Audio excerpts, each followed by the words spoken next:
a video recently on toxic masculinity. Now it's the ladies' turn. Just as with toxic masculinity, both men and women can act in these ways. Masculine energy goes around the wheel of life thinking, how can I change the world? Feminine energy thinks about how the world has affected them in all ways and directions.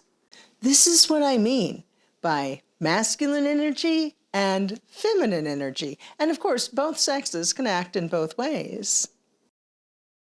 Just as society expects certain things from men, we also have expectations of our women. Sometimes these are openly stated. Other times, they are more subtle. Women are to be self-sacrificing, soft-spoken, gentle, and supportive. They're supposed to put the needs of others before their own. Many men think a wife is a full-time maid, chef, child care specialist, and sex slave.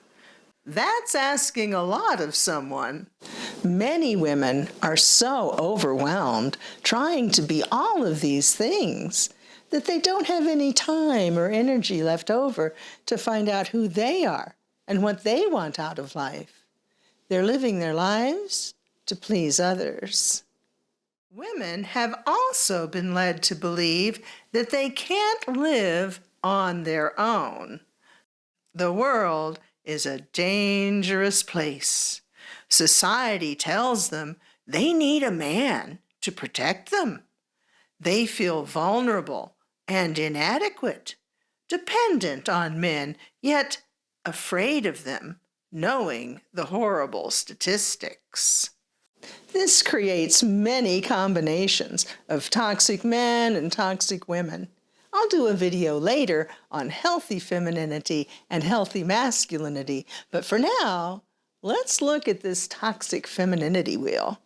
The South stands for emotions on the wheel of life.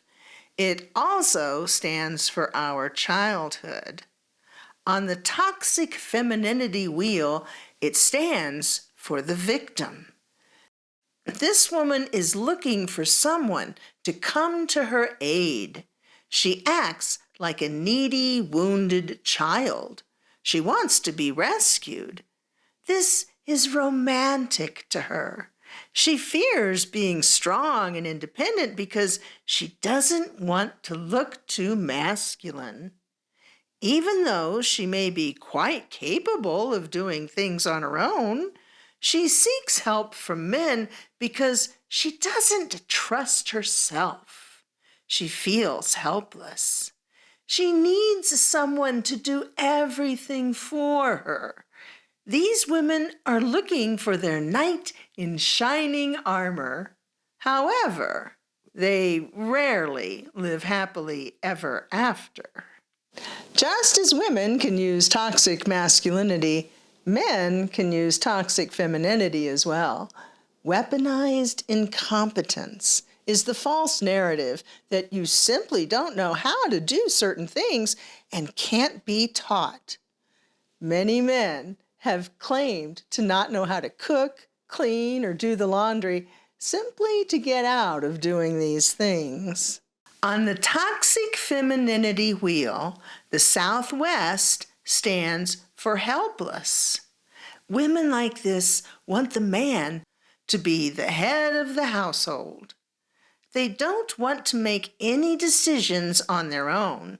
They don't even want to think about important matters because they're afraid they'll misunderstand, say something that makes people laugh, or expose how little they know. They're terrified of making a mistake. They have such low self-esteem that even when emotionally and physically abused, they believe that somehow they deserved it. The West stands for the physical world on the wheel of life. On this wheel, it stands for the man-haters.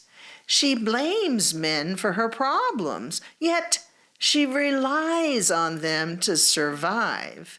She may be married to a man she constantly complains about. She may have a job that specifically caters to men, yet these same men can do no right in her eyes. Even though she seems to proclaim that the world would be better with no men in it, she really doesn't want to live without men. She surrounds herself with guys who will help her when needed in one way or another. These men may feel a need to prove themselves to be better than the ones she badmouths, and this is what she consciously or subconsciously is hoping for. The Northwest is the direction of planning. On this wheel, it stands for the gamer. This isn't someone who enjoys playing video games. Instead, she plays games with people's emotions. Toxic femininity is often born out of what women are taught as young children. Just as men can be taught bad habits, so can women. Religion and society have defined the ideal woman as one who sacrifices and suffers for her family. They paint her as weak and inadequate without a man in her life. Her entire identity is dependent on this definition. Left with little resources to get her needs met, she resorts to manipulating people with mind games. Her low self-esteem makes her believe that the only way to get a man to fall in love with her is to set an emotional trap. She may test her man's devotion by flirting with someone else to see if he displays the appropriate anger. If he doesn't, there will be an argument. She doesn't know how to be honest with people. She's been acting this way since she was a little girl. This may be how she played one parent against the other to get what she wanted. She may even believe that if she were completely honest with people, they'd leave her. The toxic woman of the North has inflexible opinions. The North stands for wisdom, and she believes she has more than anyone else. This woman is very judgmental and compares herself to others. Her suffering and sacrifices are always more than anyone else's. Her tunnel vision makes it impossible to empathize with anyone.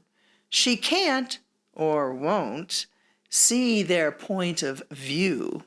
She is right, and they are wrong. Pure and simple. Since she believes she's always right, she's closed her mind to learning. She already knows it all. Any facts you may present will be deemed as fake news or alternative facts. Even when the undeniable truth is staring her in the face, she would never admit she was wrong. Of course, deep down inside, she knows better.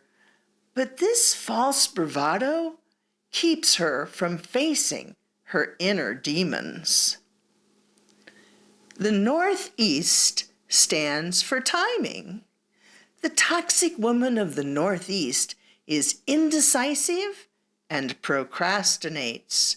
She can't make up her mind, and when she does, she's prone to changing it again and again. She's unsure of herself and doesn't want to be wrong. She would rather have someone else decide for her.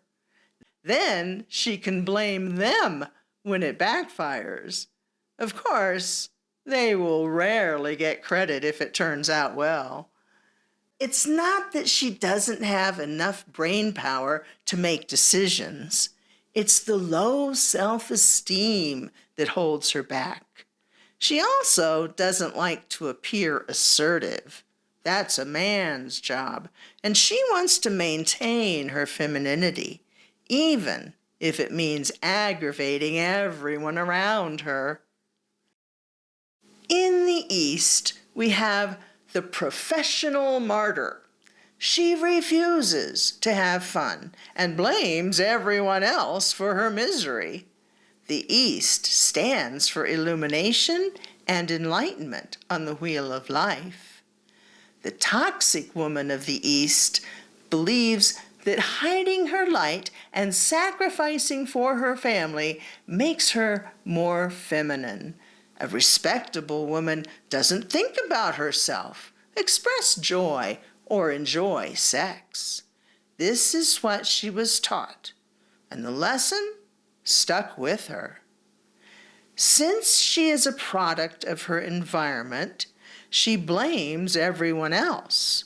Her parents, teachers, church, and social group taught her to be dignified and demure.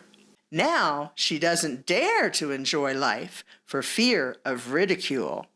No wonder she blames them. I'll do videos on healthy men and healthy women soon, so please subscribe and hit that bell so you'll be notified when they come out. And if you'd like to learn more about the personal medicine wheel teachings, please consider following me on Patreon. The link is right below. And thank you very much for watching.